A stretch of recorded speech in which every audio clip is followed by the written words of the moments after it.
আচ্ছা, সামনে তো নির্বাচন। চুপ করো বাবা।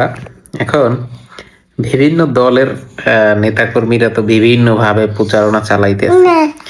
কেউ ফ্যামিলি কার্ড দেয়, কেউ আবার জান্নাতের টিকিট দেয়, কেউ জাহাজে করে জান্নাতে নিয়ে যায় সরাসরি। এইভাবে আর কি চলতেছে। আরো বিভিন্ন বিভিন্ন লোকের বিভিন্ন কথা।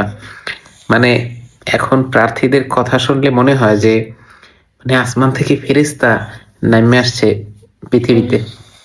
এত মিষ্টি মিষ্টি কথা, কিন্তু ভোটের পরে এদের একজনের আর খুঁজে পাওয়া যাবে না।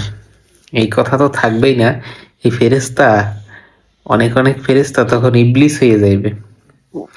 তবে দুই একজন নাও হইতে পারে, এটা খুব রেয়ার। তবে এখনকার যে কথা, এখনকার যে তাদের ব্যবহার, এটা ভোটের পরে থাকবে না, এইটাই ধরে নিতে হবে। এই জন্য এইসব মিষ্টি মিষ্টি কথায় আসলে না পইরা নিজের বিবেকে, নিজের চিন্তা থেকে যাকে যোগ্য মনে হয় তাকে ভোট দেওয়া উচিত আমি মনে করি। নইলে এইসব কথাবার্তা এগুলো মোটামুটি সবাই বলে, বলবে। আমার অভিজ্ঞতা, এই ছোট জীবনে যতগুলো নির্বাচন দেখছি, ভোটের আগে সব প্রার্থী সেরা, কিন্তু ভোটের পরে পোল্টি নিতে আর সময় লাগে না।